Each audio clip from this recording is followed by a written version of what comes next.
Stephen, how tough was it to get things going there in the second half? Looks like you guys came out of the weather delay, scored 17, then nothing in the second half.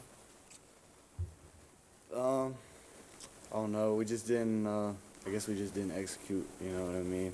I thought the energy was there. I think everybody was locked in, but it's just little things. I think it comes down. We just didn't execute. Everybody, everybody's got to do their 111th if one thing isn't working. So it comes down to execution. What do you do for 5.5 hours in a delay like that, weather delay? What did we do? I mean, we just kind of sat around. We were waiting, really just to see what was going to happen. We didn't know if we were going to play or not. Looking outside, pouring rain, everything's flooded. We had no idea that the field was being drained. So, I think it's hardest mentally to turn that switch on and off. To know you can't be juiced up right now. You gotta tone it down, and they tell you you're gonna play, and then you gotta pick it back up. And then it's a matter of you gotta stay loose. You can't get tight. You gotta stay mentally there. I thought our guys did a great job of that. I think we stayed together. I think everybody was being really optimistic and positive. People wanted to play. So I think that's what that is. David and Davey. Yeah, like Andy said, you guys came out, took you a little bit to get going, but you come out after the delay and score 17. What was working really well for you guys on those 3 straight possessions where you guys scored a bunch of points? I think we were going fast. We were playing with good tempo. That's always a big point of our offense is, pick up the tempo. When you're picking up the tempo, the defense is tired. They're on their heels. It's hard for them mentally, So I think we played with good tempo. Guys stepped up, made big plays when it counted. So I think it was just when the play was there to be made, they made it. More about the delay, when you come back out there, different, the weather's different, obviously, maybe a little bit chillier, the lights are on, kind of a completely different game. What was the hardest adjustment you personally had to make? The hardest for me, I don't know if I could answer that question. I was ready to go all day. I guess, just getting your adrenaline back going. You could come feeling flat, but I think everybody was juiced, ready to go. I think that would be to answer your question. That would probably be the hardest thing to get your energy back up. Danny.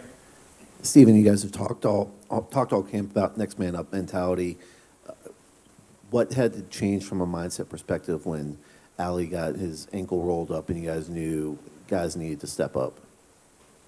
Yeah, that was tragic. We're sending prayers out to him, praying for him, his mental well-being. But the football game is going to be played, so Coach Mines, everybody says it all the time. The expectation is to come in and do your job as good or better. So exactly what you said.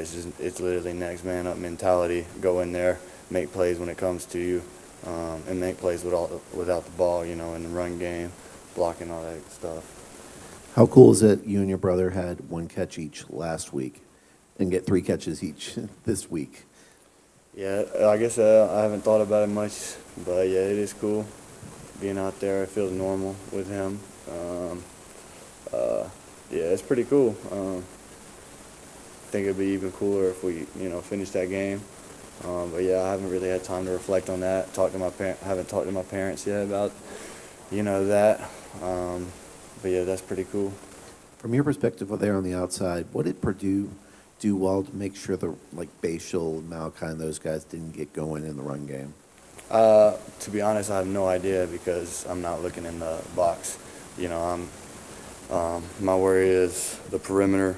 IDing safeties, looking at corners coverage, and to be honest, I have no unless I got a run fit, block a safety or something like that. I got no idea usually what's going on with the O-line.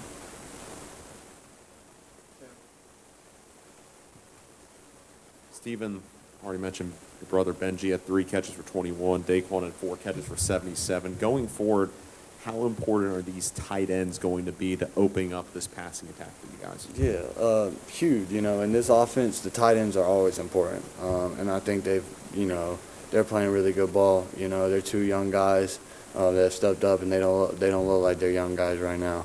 You know, they're playing like vets. You know, and them getting better each week is going to make this offense really dangerous, 100%. And then Daquan Wright specifically had a couple drops early last week. Didn't have maybe the best game we've seen from him. 4 catches, 77 tonight. Consistently 15, 20-yard chunk plays. How important is his role and him finding his rhythm going to be for this offense, especially trying to bounce back next week at Rutgers? Yeah, super important. You know, I think this is a great game for him to build off. You know, he did a great job having the next play mentality. You know, he could have thought about the drops and all that, but he didn't. He came into play. When the ball came to him, he made plays. And Daquan going forward is going to be huge for us. He's an explosive player, and he does good things when the ball comes his way and when it's in his hands. Anything else for Stephen? Appreciate y'all. Have a good night.